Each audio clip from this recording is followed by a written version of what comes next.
अस्सलाम वालेकुम रहमतुल्लाह। आज की इस वीडियो में हम उम्रा और हज के ज़ायरीन के एक बहुत क्रिटिकल इशू को डिस्कस करेंगे। वो क्रिटिकल इशू क्या है? वो एक बीमारी है। हमारे उम्रा और हज के ज़ायरीन में से बहुत सारे ऐसे ज़ायर होते हैं जो इस बीमारी में मुब्तला होते हैं। इस बीमारी में होता क्या है कि मरीज को अपने पेशाब के ऊपर कंट्रोल नहीं होता। यानी उम्रा और हज पर जाने वाले ज़ायरीन में से काफी सारे लोग वो होते हैं जो इस बीमारी में मुब्तला होते हैं कि उनका अपने पेशाब के ऊपर कंट्रोल नहीं है। इसमें दो सूरतें हैं। एक तो यह कि पेशाब के ऊपर कुल्ली तौर पर कंट्रोल नहीं है, यानी उन्होंने पानी पिया, पेशाब की हाजत हुई और वॉशरूम तक पहुंचने से पहले ही उनका पेशाब उनके कपड़ों में निकल जाता है, जिससे उनके कपड़े गंदे हो जाते हैं, उनकी बॉडी भी गंदी हो जाती है। दूसरी सूरत वो है कि जिसमें मरीज ये समझता है कि यार हर आधे घंटे के बाद, 1 घंटे के बाद या 2 घंटे के बाद मुझे पेशाब की हाजत होती है, और पेशाब की हाजत इतनी तेजी से होती है कि वॉशरूम तक जाना मेरे लिए अजाब बन जाता है। ऐसी सूरत में क्या किया जा सकता है? क्या इस बीमारी के ऊपर काबू पाया जा सकता है? क्या इस बीमारी का इलाज है? ये बीमारी होती किन वजूहात की बिना पर है? अगर उन वजूहात को रिमूव कर दिया जाए, हल कर लिया जाए उन वजूहात का, तो क्या फिर इस बीमारी पर काबू पाया जा सकता है? क्या इस बीमारी को मेडिसिन के जरिए कंट्रोल किया जा सकता है ताकि आप अपना हज और उम्रा सही तरीके से परफॉर्म कर लें? अगर आप इस बीमारी के ऊपर फिजिकल अपना कंट्रोल हासिल नहीं कर पाते, अगर मेडिसिन यूज करके भी आप इस बीमारी के ऊपर कंट्रोल नहीं कर पाते, तो फिर क्या किया जा सकता है? क्या आप अपना हज और उम्रा नहीं करेंगे? अगर हज और उम्रा करने का इरादा है तो फिर तीसरी सूरत में जो तीसरा ऑप्शन है कि मेडिसिन के बाद और फिजिकल कंट्रोल ना होने के बाद आपने फिर क्या करना है कि आप इस बीमारी के ऊपर काबू पा लें ताकि आप अपना हज और उम्रा सही तरीके से परफॉर्म कर लें। इन सारे सवालों का जवाब इस वीडियो में देंगे, डिस्कस करेंगे पूरी डिटेल के साथ। आप इस वीडियो को पूरा देख लें, क्योंकि हो सकता है आपके घर में भी कोई ऐसा पेशेंट हो जिसे अपने पेशाब के ऊपर कंट्रोल ना हो और वो हज और उम्रा करना चाहे। तो इस वीडियो में इंशाल्लाह आपको 100% पूरा सोल्यूशन मिलेगा। लेकिन फर्ज कर लें आपके घर में कोई ऐसा पेशेंट नहीं है, आपके ऊपर अल्लाह का करम है, लेकिन आप अपने खानदान में देख लें, अपने रिश्तेदारों में देख लें, आप अपने दोस्त अहबाब में देख लें, कुछ ना कुछ ऐसे पेशेंट जरूर होंगे जिनका अपने पेशाब के ऊपर कंट्रोल नहीं है लेकिन वो हज या उम्रा करना चाहते हैं। मेरी ये वीडियो पूरी देखने का फायदा आपको ये होगा कि आप मेरी वीडियो उन लोगों के साथ शेयर करवा सकते हैं, या इस वीडियो से मिलने वाले नॉलेज को आप दूसरे लोगों के साथ शेयर करवा सकते हैं। इससे क्या होगा? पेशेंट आपका नहीं है, आपके रिश्तेदारों में है, दोस्त अहबाब में है।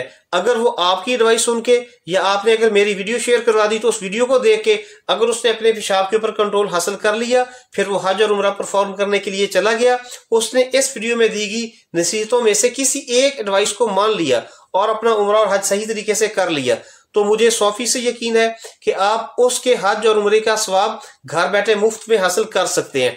मेरा ये वीडियो बनाने का मकसद भी ये है क्योंकि ये इशू इस वक्त बहुत कॉमन है।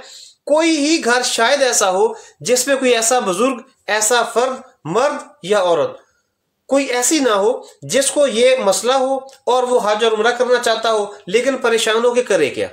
ये जो मसला है ना, ये मर्दों और औरतों दोनों में पाया जाता है।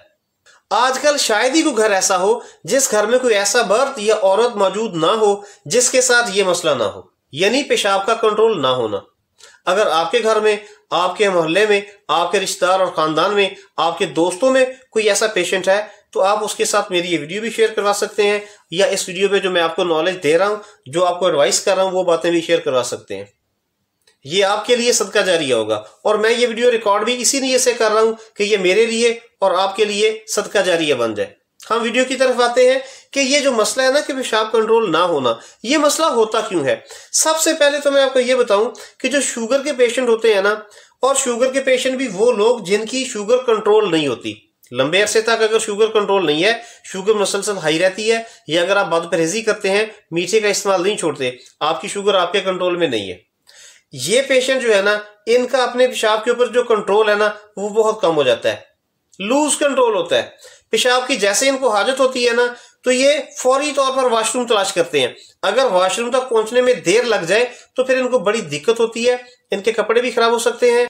शुगर के पेशेंट में पेशाब का कंट्रोल इतना कम क्यों हो जाता है? उसकी वजह है, जब आपकी शुगर हाई होगी ना तो आपको प्यास ज्यादा लगेगी, आपके होंठ, आपकी जुबान खुश्क होगी ज्यादा, आप बदले में क्या करेंगे? ज्यादा पानी पिएंगे। जब आप ज्यादा पानी पिएंगे तो पेशाब की हाजत ज्यादा होगी। अब वो जो पेशाब की हाजत ज्यादा होगी, इससे आपको जल्दी जल्दी वॉशरूम जाना पड़ेगा। हर आधे घंटे बाद, हर घंटे बाद या हर 2 घंटों के बाद। ये मसला कब हल होगा? ये मसला उस वक्त हल होगा जब आप अपनी शुगर के ऊपर काबू पा लेंगे, आप शुगर को एक नॉर्मल रेंज में रखेंगे। इसकी सूरत क्या है? आप अपने डॉक्टर से कंसल्ट करें। अगर आप इंसुलिन की डोज लगाते हैं, अपनी इंसुलिन की डोज को एडजस्ट करें। अगर आप मेडिसिन यूज करते हैं, आप अपनी मेडिसिन की डोज को एडजस्ट करें। अगर आपकी मेडिसिन आपकी शुगर को कंट्रोल नहीं कर पा रही, अपने डॉक्टर से कंसल्ट करें, मेडिसिन चेंज करवाएं।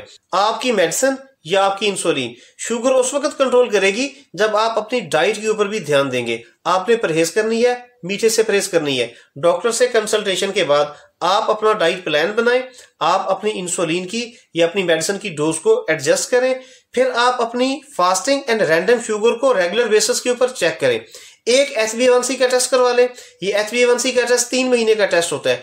अगर आपकी HbA1c की रिपोर्ट नॉर्मल रेंज में आ जाती है और आपकी रैंडम एंड फास्टिंग शुगर जो है वो भी कंट्रोल में है, तो ज्यादा कभी इम्कान ये है कि बगैर किसी और मेडिसिन के आपका जो पेशाब का कंट्रोल है बड़ी हद तक आपके हाथों में आ जाएगा। क्यों? क्योंकि आपको शुगर कंट्रोल होने की वजह से प्यास नॉर्मल लगेगी। आपकी वो बीमारों वाली, पेशेंट्स वाली प्यास नहीं होगी। जब प्यास कंट्रोल में होगी, आप पानी नॉर्मल मिकदार में पिएंगे। जब पानी नॉर्मल मिकदार में पिएंगे तो अल्टीमेटली पेशाब भी आपका नॉर्मल भी आएगा और आपके कंट्रोल में भी होगा। शुगर की बीमारी ना मर्दों औरतों दोनों को होती है, लेकिन शुगर की बीमारी की वजह से जो पेशाब कंट्रोल ना होने की बीमारी है ना, इसके ज्यादा असरात खवातीन में होते हैं। खवातीन में ये बीमारी जरा ज्यादा सवेर होती है या वो ज्यादा सफर करती हैं इस बीमारी की वजह से। इसलिए कोशिश करें शुगर कंट्रोल रहे ताकि आपको इस बीमारी को फेस ना करना पड़े, और अगर आप हज या उम्रा करना चाहते हैं तो आप आसानी के साथ हज और उम्रा परफॉर्म कर सकें। पेशाब कंट्रोल ना होने की एक और वजह भी होती है, वो भी एक दूसरी बीमारी है, और ये बीमारी लेकिन मर्दों के लिए है। वो है प्रोस्टेट ग्लैंड का बढ़ जाना। जब मर्दों की उम्र 60 साल या 60 साल से ऊपर होती है ना, तो आजकल अक्सर मर्दों में यह देखने में आता है कि उनका प्रोस्टेट ग्लैंड बढ़ जाता है। प्रोस्टेट ग्लैंड एक टेक्निकल टर्म है। अगर सादा जुबान में कहूं तो गदूद, मर्दों में मसाने के करीब एक गदूद होता है। जब उम्र 60 साल से ज्यादा होती है ना, तो वो गदूद साइज में बढ़ जाता है। जब गदूद साइज में बढ़ता है ना, तो पेशाब की नाली में वो रुकावट पैदा करता है। तो मर्दों को पेशाब रुक रुक के आता है, कतरे कतरे होके आता है, खुल के पेशाब नहीं आता, और पेशाब की हाजत बार बार होती है। मर्द ये फील करते हैं कि यार पेशाब की हाजत हुई है, वॉशरूम गए हैं तो पेशाब तो आया नहीं, चंद कतरे पेशाब के आए हैं। वो दोबारा वॉशरूम से बाहर आते हैं, लेकिन थोड़ी देर बाद दोबारा उनको पेशाब की हाजत होती है। असल में प्रोस्टेट ग्लैंड उनके पेशाब के रास्ते में एक बड़ी रुकावट बन जाता है। डॉक्टर्स मेडिसिन से भी इसे कंट्रोल करने की कोशिश करते हैं, लेकिन अल्टीमेट सोल्यूशन क्या है? अल्टीमेट सोल्यूशन सर्जरी है। सर्जरी के जरिए डॉक्टर प्रोस्टेट ग्लैंड को बॉडी से रिमूव कर देते हैं, यानी इस गदूद को जिस्म से बाहर निकाल दिया जाता है। लेकिन इसका जो बहुत बड़ा साइड इफेक्ट है वो ये है कि जब प्रोस्टेट ग्लैंड को बॉडी से निकाल दिया जाता है ना, तो इंसान का अपने पेशाब के ऊपर कंट्रोल जीरो हो जाता है। जी, आपने सही समझा है। मर्दों का प्रोस्टेट ग्लैंड रिमूव होने के बाद पेशाब के ऊपर कंट्रोल जीरो होता है, यानी इधर वो पानी पीते हैं, पेशाब की हाजत होती है, लेकिन पेशाब की हाजत होते साथ ही इससे पहले कि वो खड़े हों और वॉशरूम जाएं, उनका पेशाब बॉडी से निकल जाता है, यानी उनका कंट्रोल जीरो होता है। इससे क्या होता है? उनके कपड़े भी खराब हो जाते हैं, उनकी बॉडी भी खराब हो जाती है। ये प्रोस्टेट ग्लैंड रिमूव करने के शुरू के 2, 4, 5 साल जो है ना, ये यही सिचुएशन होती है। देखिए, वो मर्द बेचारे एक तो 60 प्लस एज में होते हैं, वो आपके वालिद और दादा भी हो सकते हैं। दूसरा, जैसे ही वो पानी पीते हैं, थोड़ी ही देर में उनका पेशाब ऐसे चलता है जैसे टूटी से पानी निकलता है, जीरो कंट्रोल। वो ये इंसान के बस में नहीं है, ये एक बीमारी है, ये एक मजबूरी है। अब इस प्रोस्टेट ग्लैंड की जो बीमारी है ना, ये मर्दों के लिए है।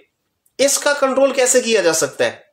अगर तो आपके प्रोस्टेट ग्लैंड को रिमूव हुए 4, 5, 6 साल गुजर गए ना, तो ये जो 4, 5, 6 साल का अरसा है, इसमें इंसान जो है ना नॉर्मली इनवॉलंटरी तौर पर ना कंट्रोल हासिल कर लेता है पेशाब के ऊपर। अगरचे प्रोस्टेट ग्लैंड रिमूव होने से पहले जो एक नॉर्मल फेस होता है ना, एक नॉर्मल लाइफ होती है, उतना कंट्रोल तो वो हासिल नहीं कर पाता, लेकिन इतना कंट्रोल जरूर हासिल कर लेता है कि कम से कम उसका पेशाब उसके कपड़ों में खारिज ना हो, उसके कपड़े और बॉडी खराब ना हो, उसे वॉशरूम तक पहुंचने की मोहलत मिल जाए।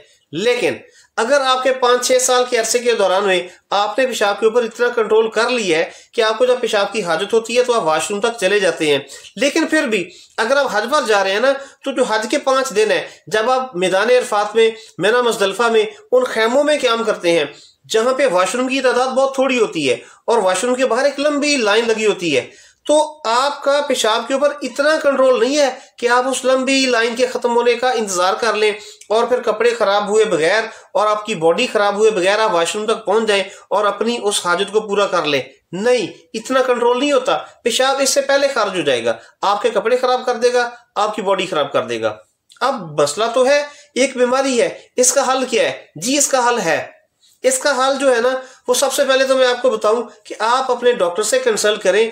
आप अपने डॉक्टर को इस मसले की सीरियसनेस बताएं कि ये मसला किस हद तक सवेयर है, आप कैसा फील कर रहे हैं और कौन से प्रॉब्लम्स को फेस कर रहे हैं। आपका डॉक्टर आपकी पूरी कहानी सुन के ना, ये राम कथा सुन के वो आपको मेडिसिन रिकमेंड करेगा।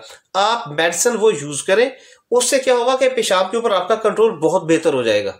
कम से कम आप हज कर सकते हैं, आप उम्रा कर सकते हैं, आप हरम में, मक्का में या मदीना में जाके इबादत कर सकते हैं और पेशाब का कंट्रोल भी आपके हाथ में होगा बहुत हद तक। मेडिकेशन के बाद आपका पेशाब आपके कंट्रोल में आ जाता है।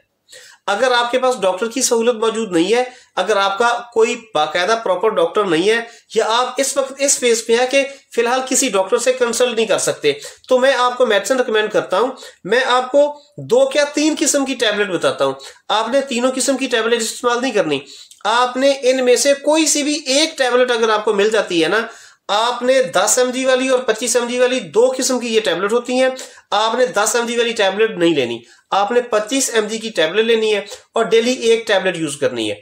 इससे क्या होता है कि प्रोस्टेट ग्लैंड रिमूव होने के बाद जो पेशेंट होता है ना, ये टैबलेट उस पेशेंट को अपने पेशाब के ऊपर कंट्रोल देती है। आप अपने पेशाब को कंट्रोल कर सकते हैं। जब आपको पेशाब की हाजत होगी तो आप इतना कंट्रोल कर सकते हैं कि आप आसानी के साथ वॉशरूम तक चले जाएं। वो जो प्रोस्टेट ग्लैंड रिमूव होने के बाद की आपकी जो मोहताजी है ना, कि पेशाब बिल्कुल भी आपके कंट्रोल में नहीं है और जीरो कंट्रोल के साथ आप ना हज कर सकते हैं ना उम्रा कर सकते हैं। इस कंडीशन में बहुत हद तक इंप्रूवमेंट आ जाती है और आप पेशाब को कंट्रोल कर सकते हैं। वो टैबलेट कौन सी है? 2 किस्म की टैबलेट है। एक टैबलेट है क्लोम्फेरानेल और दूसरी टैबलेट टॉफरानेल। मैं इन दोनों टैबलेट के नाम लिख रहा हूं, आपको स्क्रीन के ऊपर इनके नाम लिखे नजर आ रहे हैं, क्लोम्फेरानेल एंड टॉफरानेल। आपने इन टैबलेट में से 25 mg वाली टैबलेट लेनी है और डेली एक टैबलेट यूज करनी है। इससे जो पेशेंट है ना, वो अपने पेशाब के ऊपर कंट्रोल हासिल कर सकता है। एक तीसरी किस्म की टैबलेट भी है, वो टैबलेट है ट्रिप्टानोल। ट्रिप्टानोल टैबलेट लेकिन आपने 2 टाइम यूज करनी है। एक टैबलेट सुबह लेनी है, एक टैबलेट शाम को लेनी है। ये टैबलेट क्या करेगी, जो बड़ी उम्र के बुजुर्ग होते हैं ना, उनका पेशाब का कंट्रोल भी बेहतर हो जाएगा और ये टैबलेट उनको जरा एक्टिव भी रखेगी। आप इन तीनों टैबलेट में से कोई सी एक टैबलेट यूज कर सकते हैं। मैं नॉर्मली ज्यादा मेडिसिन रिकमेंड नहीं करता, लेकिन ये एक बीमारी है और हज और उम्रा करना भी बहुत जरूरी है। अगर आप हज और उम्रा कर सकते हैं तो उस ड्यूरेशन के दौरान, जब आपने हज करना है वो 5 से 6 दिन और जब आपने उम्रा करना है तो इस दौरान आप ये टैबलेट इस्तेमाल कर सकते हैं। लेकिन मेरा जो पहला मशवरा आपको ये है कि आप अपने डॉक्टर से कंसल्ट करें। अगर आपका डॉक्टर रिकमेंड करे तो आप वो टैबलेट यूज करें, लेकिन अगर आपके पास डॉक्टर की सहूलत नहीं है तो आप इन तीनों में से कोई सी भी एक टैबलेट यूज करें। आपका जो पेशाब का कंट्रोल है वो बहुत बेहतर हो जाएगा। अगर आपका प्रोस्टेट ग्लैंड का ऑपरेशन नहीं हुआ, आपकी बॉडी से प्रोस्टेट ग्लैंड रिमूव नहीं करवाया गया, लेकिन फिर भी आपका पेशाब के ऊपर कंट्रोल नहीं है, तो इस सूरत में भी आप ये टैबलेट इस्तेमाल कर सकते हैं। इससे क्या होगा कि आपका पेशाब के ऊपर कंट्रोल हो जाएगा, बहुत बेहतर हो जाएगा, जिससे आप हज और उम्रा परफॉर्म कर सकते हैं। लेकिन एक तीसरी सिचुएशन भी है। वो तीसरी सिचुएशन क्या है? वो तीसरी सिचुएशन ये है कि अगर आप शुगर के पेशेंट हैं तो आपने इंसुलिन भी लगा ली, इंसुलिन की डोज एडजस्ट कर ली, आपने मेडिसिन भी एडजस्ट कर ली, आपने फास्टिंग एंड रैंडम शुगर की वैल्यू भी कंट्रोल में कर ली, आपने HbA1c टेस्ट करवाया, वो भी उसकी वैल्यू नॉर्मल रेंज में है, लेकिन इसके बावजूद पेशाब के ऊपर आपका कंट्रोल नहीं है। आपको लगता है कि आपका पेशाब जो है ना, वो कुछ कतरे पेशाब के निकल जाते हैं जिससे आपके कपड़े खराब हो जाते हैं। आप इन कपड़ों से ना नमाज पढ़ सकते हैं, ना हज और उम्रा परफॉर्म कर सकते हैं। अगर आपने एहराम पहना हुआ है तो फिर आपके एहराम को भी पेशाब के कतरे लग जाएंगे, तो ऐसी सूरत में भी आप नमाज नहीं पढ़ सकते, हज उम्रा परफॉर्म नहीं कर सकते। और अगर प्रोस्टेट ग्लैंड का ऑपरेट आपका हो चुका है, आपकी बॉडी से प्रोस्टेट ग्लैंड रिमूव हो चुका है, तो फिर तो आपका पेशाब के ऊपर कंट्रोल 0 है। जब आपका पेशाब के ऊपर कंट्रोल 0 है ना, तो फिर आपने इंतजार किया, 5-6 साल का अरसा गुजर गया। अब 5-6 साल का अरसा गुजरने के बावजूद भी आपका पेशाब के ऊपर कंट्रोल नहीं है। फिर आपने क्या किया, आपने डॉक्टर से कंसल्ट किया, या डॉक्टर से कंसल्टेशन आप नहीं कर सके तो जो मैंने मेडिसिन आपको बताई आपने ये मेडिसिन खा के देखी, फिर भी पेशाब के ऊपर आपका कंट्रोल नहीं है। फिर क्या करना है, क्या आप हज और उम्रा नहीं करेंगे? करना है, हज और उम्रा तो करना चाहिए। ये वो तीसरी सिचुएशन है। मैं आपको इस तीसरी सिचुएशन का भी एक सोल्यूशन दूंगा, इसका हल भी मौजूद है। वो हल क्या है? वो हल ये है कि जब आप उम्रा या हज परफॉर्म करने के लिए जाएं तो फिर आप पैम्पर इस्तेमाल करें। पैम्पर जी, बड़ी उम्र के लोगों के लिए एक्स्ट्रा लार्ज पैम्पर मौजूद है, आप वो पैम्पर पहने। ये मेरी जाती राय नहीं है, आप किसी आलम के साथ मशवरा करके देख लें। जिस आलम के साथ आप मशवरा करते हैं, जिसके ऊपर आप ट्रस्ट करते हैं, आप उससे बात करके देखें। आप उसको अपनी बीमारी की जो स्वेयरनेस है ना, जो सीरियसनेस आपकी बीमारी की है, जो आपकी बीमारी की शिद्दत है, वो बताएं। उससे बताएं कि मैंने हज या उम्रा परफॉर्म करने के लिए जाना है और ये मेरे मसाइल है। फिर वो जो आपको मशवरा दे, आप उस मशवरे के ऊपर भी अमल कर लें। लेकिन इसमें आपने एक एहतियात जरूर करनी है। नमाज के दौरान आपका पैम्पर, आपका एहराम, आपके कपड़े, आपका लिबास पाक साफ हो। ये पाकीज़गी को जो बरकरार रखना है ना, ये बहुत जरूरी है। नमाज के दौरान भी, उम्रे के दौरान भी, हज के दौरान भी, और उस दौरान भी जब आप हरम में हैं, चाहे मक्का में है या मदीना में है। इसमें आपको एफर्ट लगानी पड़ेगी, आपको मेहनत करनी पड़ेगी, आपको बार बार वॉशरूम जाना पड़ेगा। हर नमाज के लिए पैम्पर चेंज करना, लिबास चेंज करना, एहराम चेंज करना। और हो सकता है, मैं समझता हूँ ये मुश्किल है, लेकिन आप जितनी मुश्किल को फेस करेंगे अपनी पाकीज़गी को बरकरार रखने के लिए, अपना हज उम्रा सही तरीके से परफॉर्म करने के लिए और नमाज को पाकीज़गी की हालत में अदा करने के लिए, देखें अल्लाह के यहाँ अजर आपकी एफर्ट, आपकी कोशिश और आपकी मेहनत के ऊपर है। आपको पैम्पर चेंज करने में एफर्ट करनी पड़ रही है, अल्लाह आपको इसका अजर देगा। आपको हर नमाज से पहले अपना पैम्पर चेक करना है, कपड़े चेक करने हैं, आपने एहराम चेक करना है कि ये खराब तो नहीं हो गए। आपको एफर्ट लगानी पड़ेगी, आपने वॉशरूम जाना है, आपने फ्रेश वजू करना है। ये सारे जो एफर्ट के काम है ना, इधर दुनिया में तो आपको मुशक्कत में डालेंगे, थोड़ी तकलीफ में डालेंगे। आप हो सकता है थोड़ा इरिटेट हूं, लेकिन यकीन रखें आपकी ये एफर्ट, आपकी ये मुशक्कत, आपकी ये तकलीफ रायगा नहीं है। अल्लाह देख रहा है, आपके नामा अमाल में ये सारी नेकियां दर्ज हो रही हैं।